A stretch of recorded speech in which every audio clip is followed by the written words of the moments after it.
Tea sippers, it's your favorite girl, a true lady. You know, I spill everyone's tea and sometimes my own, but today we are spilling the voice contestant, Jamar Langley's tea. How you doing today? I'm good. I'm good. How you doing today? Good. I'm doing great. Really can't complain. In a great mood. Come on, me too. That's what I'm talking about. Right. Exactly. Good energy all across the board. So before we even get into the voice, let's talk about Jamar the artist, your journey, uh, and your path to the voice. Like let's speak about your background. I'm gonna keep it brief, but I'm gonna give you a great summary. But I'm originally from Andrew, South Carolina. It's a very small, low country town, like south of Myrtle Beach. If you're familiar with Myrtle Beach, South Carolina. Very. Yes. Okay. So I grew up there, and like music was always in my family. My dad plays guitar. My mom sung. Like I always tell people, they were like the first real superstars I ever saw, like as a kid. So like just hearing that, I kind of captured it through hearing it first before I ever knew I could do it. So by the age of about 3, shoot, I was already singing. And Okay. yeah, so what before I could even talk good, which is it's so crazy. But yeah, my mom got me into the choir around that time. So I was on the little sunbeam choirs till from 3 to about 10, 11 years old. And around that time, me and my brothers were also, well, my brothers were also singing as well. And we started kind of this group, but I wasn't old enough yet. I was only like 11. I wasn't old enough to really join the group yet. But my brothers sung, and eventually I got in there. And also around that same time, I'm learning how to play the keyboard at the age of 12. I am songwriting at the age of 12. So all that's going on like simultaneously. Probably about 14 is when I sung with my brothers for the first time. And I was able to experience really going into like, I guess what they would call now the lounges. But Okay. I was able to perform at the age of 14 in these clubs that I wasn't old enough to get into yet. But I could say that at 14, I was, people at the bar and everything. I don't even know what's going on good. I'm just up there to sing my little part. But it just continued on, and through my teenage years is when I learned how to play electric guitar, bass guitar, acoustic guitar.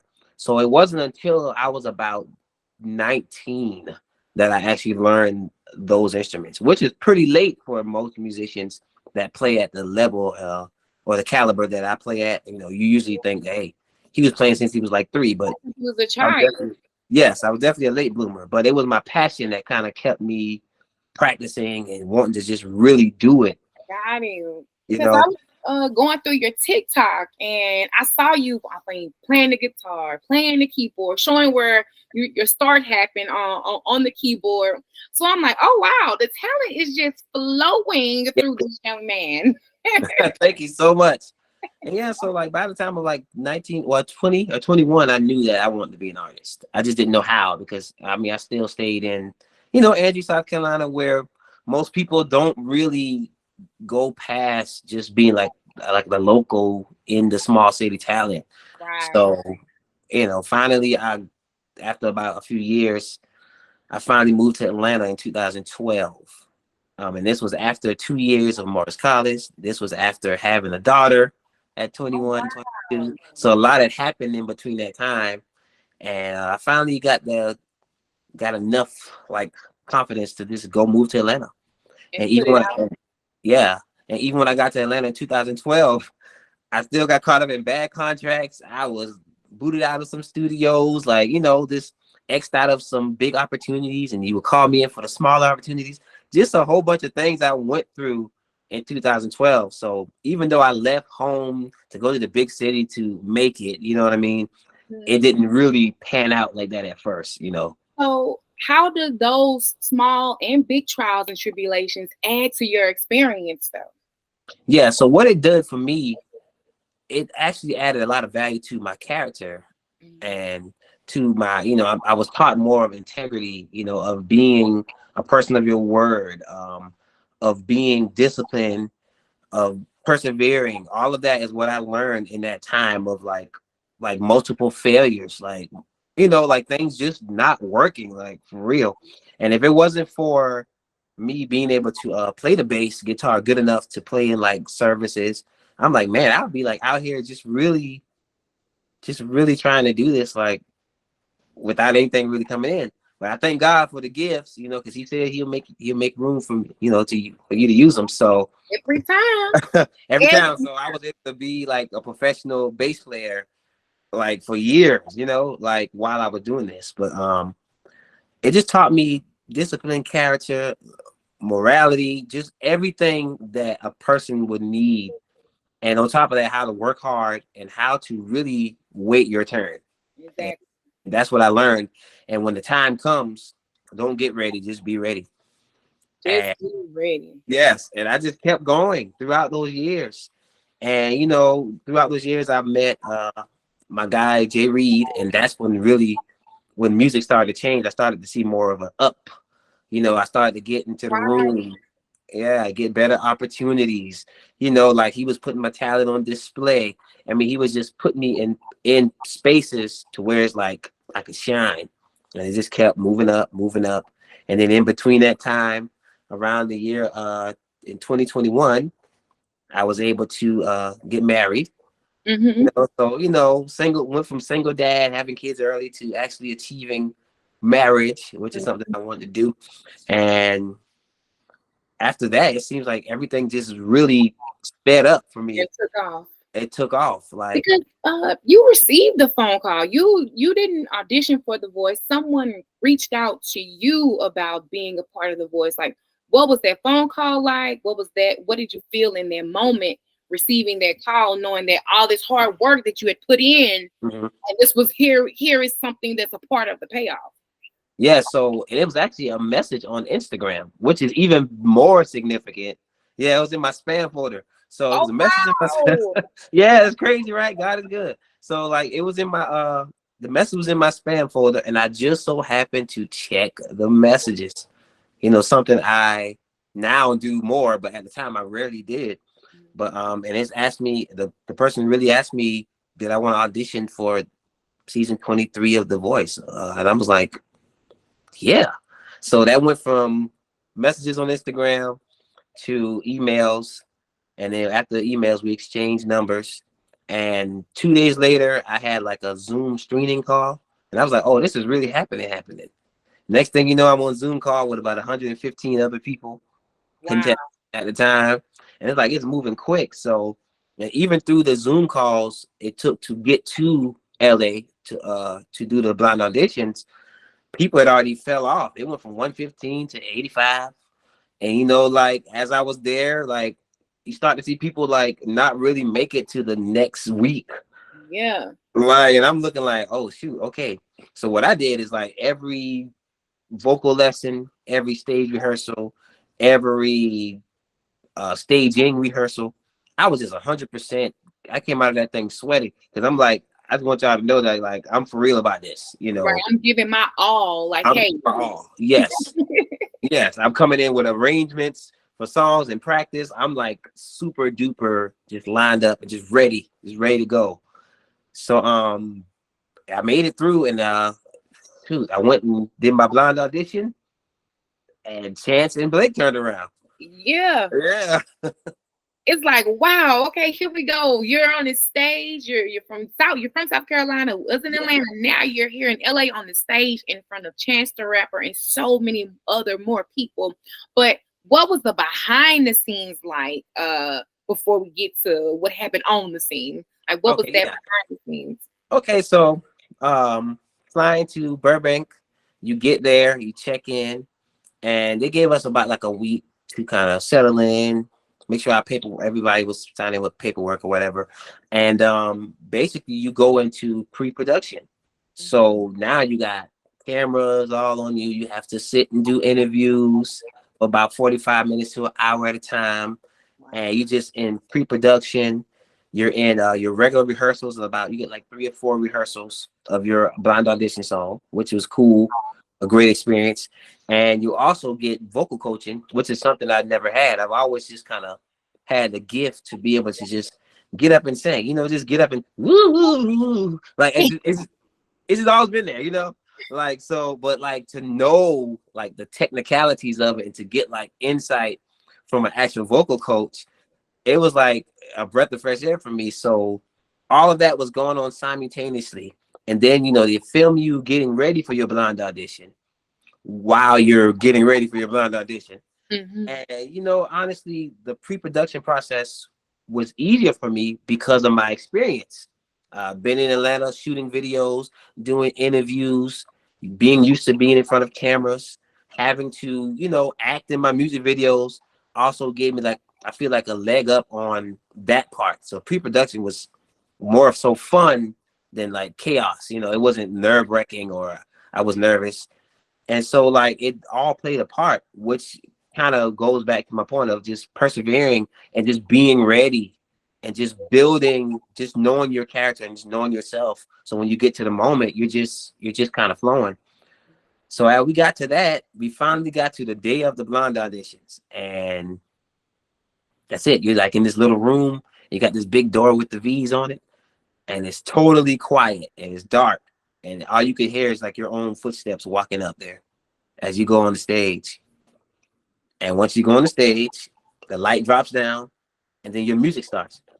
That's Wow. and it lights up in there, and it's a crowd of people, but 300 to 500 people in there, and there they are with their back turned, like, and And you just it's, go up there and perform.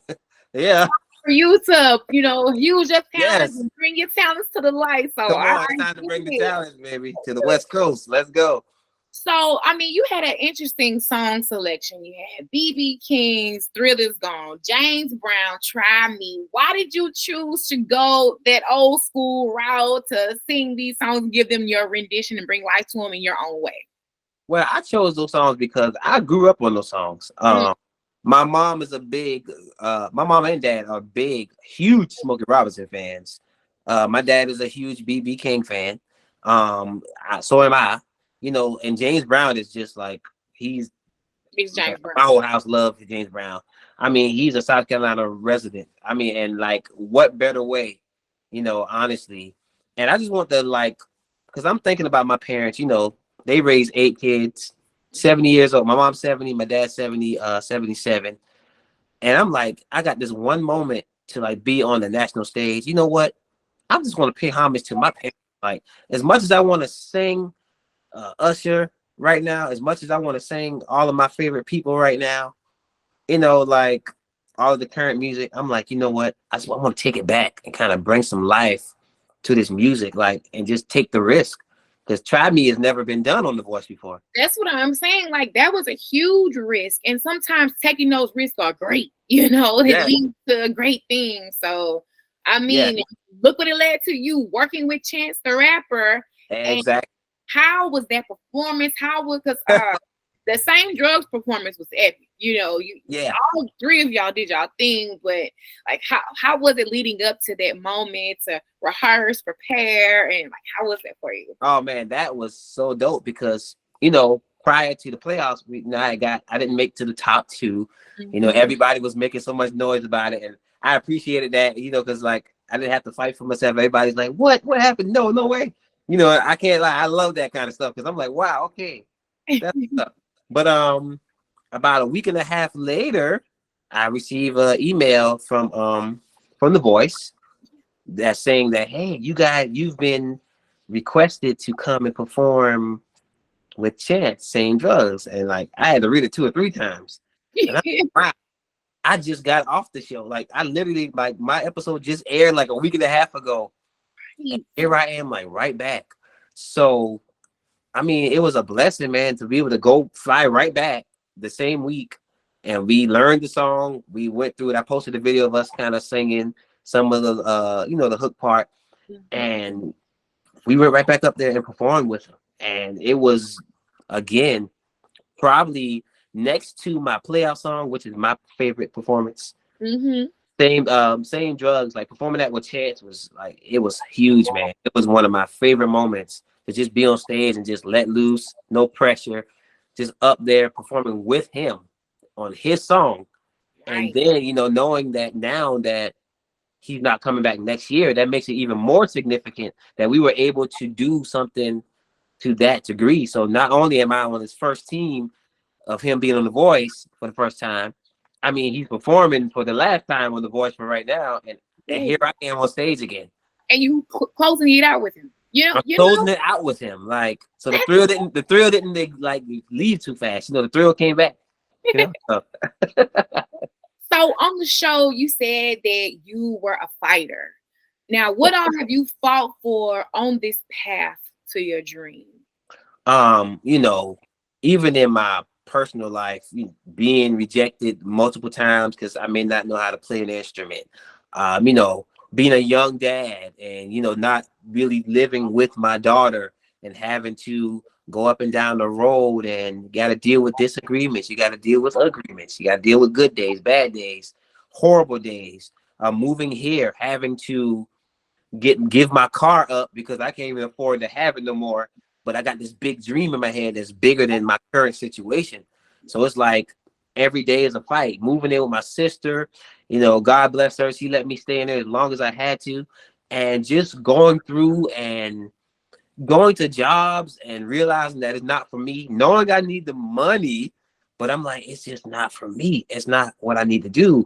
And even, going through the phases of being a musician, sometimes you get paid way less than what you're worth, but you know that this is what you got to do. And you just got to keep fighting through all of this stuff. And on top of that, just your mental mindset, because there was a time when I had those mental battles, especially as a young father, especially as a father that's young, that don't know nothing about fatherhood. And I was at the time too prideful to ask because I was too ashamed that I had kids early.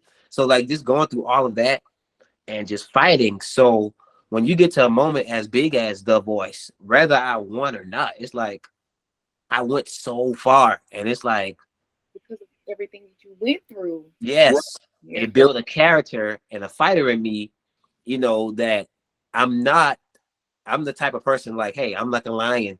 It takes a lot for me to eventually roar. But when I do, it's like, I'm up, I'm roaring, I'm ready.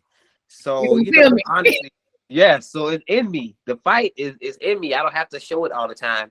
I can walk in my same quiet, meet character, just chilling out, my humble self. But it's like I'm also a competitor too.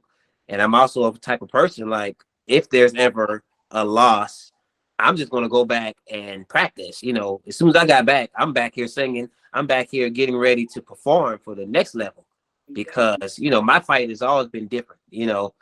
That's just I fight with really being as successful as I can because usually the fight is against you anyway. Come on now. You Come know. on. Now I'm about to spill my tea, but yes. We on the Come on, like it's really just you against you at the end of the day. It's up to you to add in the extra stuff and the people, but at the end of the day, your fight is it's really against you. Exactly. Man, so speaking of dreams, In My Dreams is streaming on all Yes, platforms. it is. Okay. Come on. Talk a lot about love and heartbreak, Jamar. I do because I've seen it, I've been through it, and like my skin is still clear. I still got white teeth. I'm still in good shape. Like God is good. So like I've been through it and I made it out of it, and I'm still doing something that I'm passionate about and that I love. So In My Dreams is a definite journey of like love and heartbreak. Yeah. And even down to the last song, when the smoke clears, it's like it's a relief. I'm like, it's like okay, I made it through all of that, and now here I am. The smoke is clear a little bit, and it's yes, beautiful thing. I love that. Yes, I can stream In My Dreams, please, Stream it right now. right So now. listening to it, like when did you realize that sometimes that heartache was the best thing for you? Ooh, when when you realize the heartache is the best thing for you, I think is when you really understand the lesson behind the heartache. When you really finally get the lesson, everything that probably your parents used to tell you, all these little nuggets you never understood when you was like 12, and then you get the heartbreak moment, and then you really understand like the full circle of the lesson, really more than anything, and it helps you not just deal with it, but go through it properly. and let you know that it's okay to, like, be a little hurt sometimes, but like, like the song Ty Tribbett had, but let it be for only one night. You know what I'm saying? Only one night though. But like, get back up. Beating the heartbreak, do what you have to do, cry, get it out, but like, understand the lesson, and then you start building yourself back up, and your heartbreak can turn into songs like I have. Like. Exactly. So It's I'm like still releasing, things that I've learned and went through, so that others can relate to it. exactly. That's the biggest thing. Like finding that nugget of gold in every situation, good Yeah, and bad. good and So bad. it's like that's that nugget of gold. I Yeah. used it for something so someone else can relate to it. So yes. Yes. That, oh goodness, yeah. Now That- look, highlight girl. Now come on. that's a record. Okay, I'm like, okay, You love that record? I'm glad you love that record.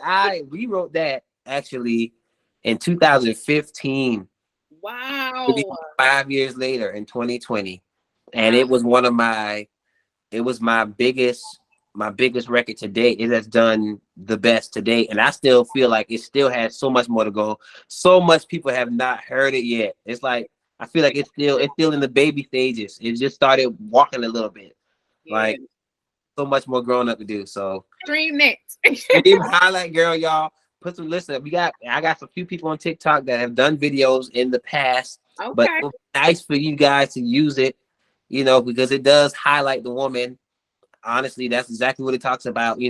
Women lighten up the room when they walk in, and women not just being in the room, but being the room. The room. You You, are the moment, sis. you are the moment. Yeah, there you go. Exactly. Stream highlight girl, please. Look, it was highlight girl. It was spell it out. Was Come another on. one. Oh, good one. Okay, what else you like on there? What else like Because stuck out? the title track "In My Dreams" was one too. Because in my Awesome. dreams, you talk about how hard it is to keep your dreams inside your head. Like, how hard is that for you? Because when I have a dream, I'm ready to tell everybody, like, I just had this dream. I want to write it down. I want to spit it out. But sometimes you just gotta keep it to yourself. But how hard is that?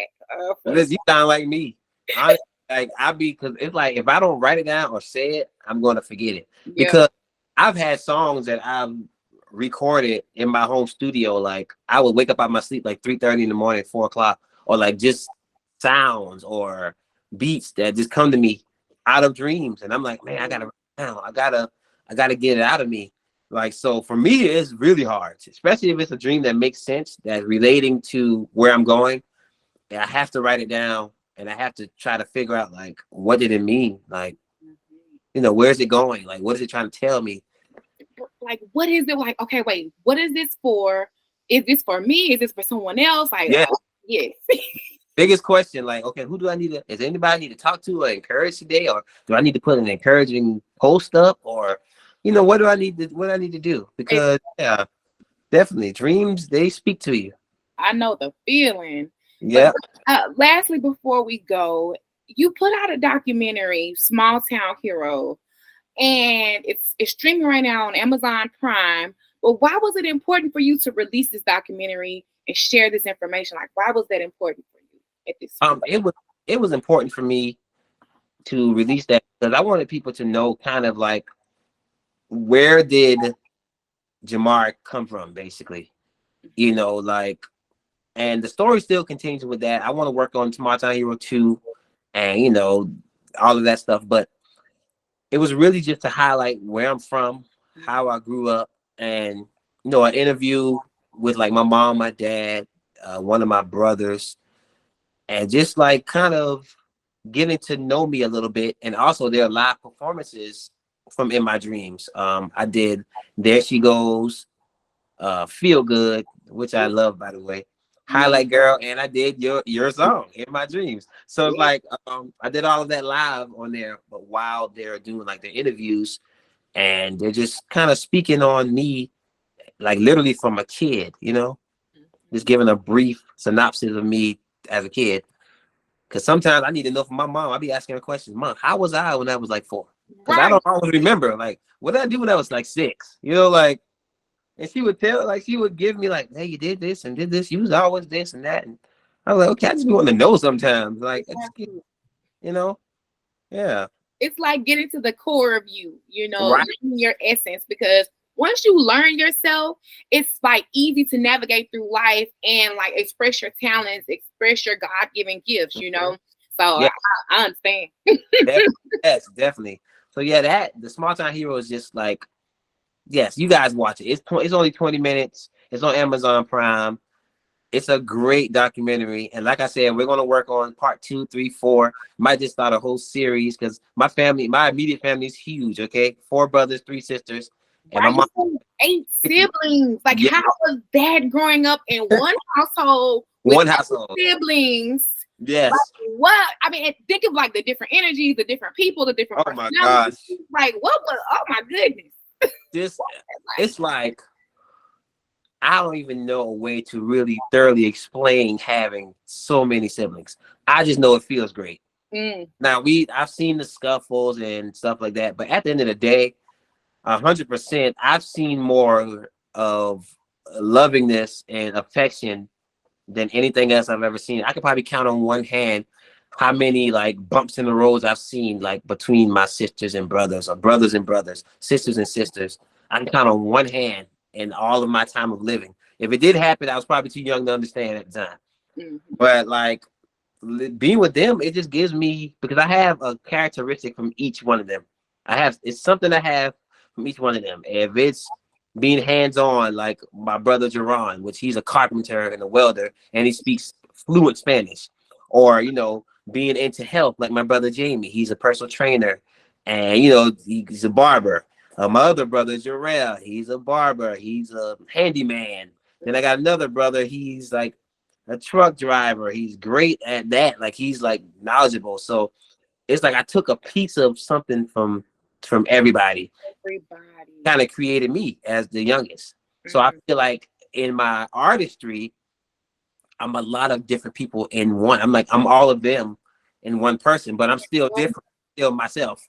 Yeah, like so it's like, and it creates this person. I can be bubbly, I can be laid back, I can smile, I can, get a little upset, depends on what it is. I don't like disrespect or people, disrespecting parents and old people. I don't like it. But like, I can just be all these people. And I just thank God that I was able to grow up with a family like that, that I could take and pull something from on top of my mom and dad. So I just thank God that I grew up with that many siblings. I was able to see and learn a lot, so true blessing. on and on and on. Yes.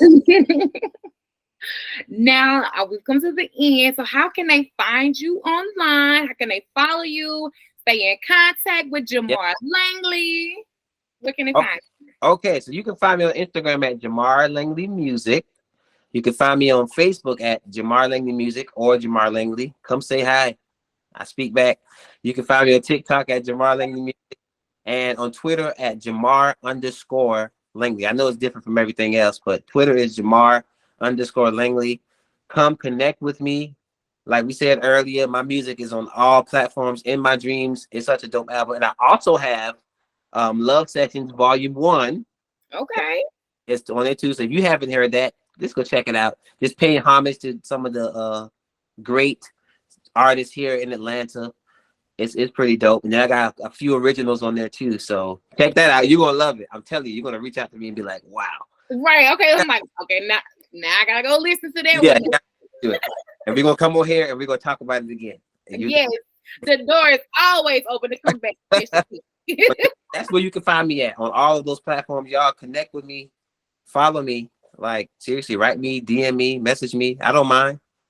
I don't ignore it. I'm never too big to say hi or have a small conversation.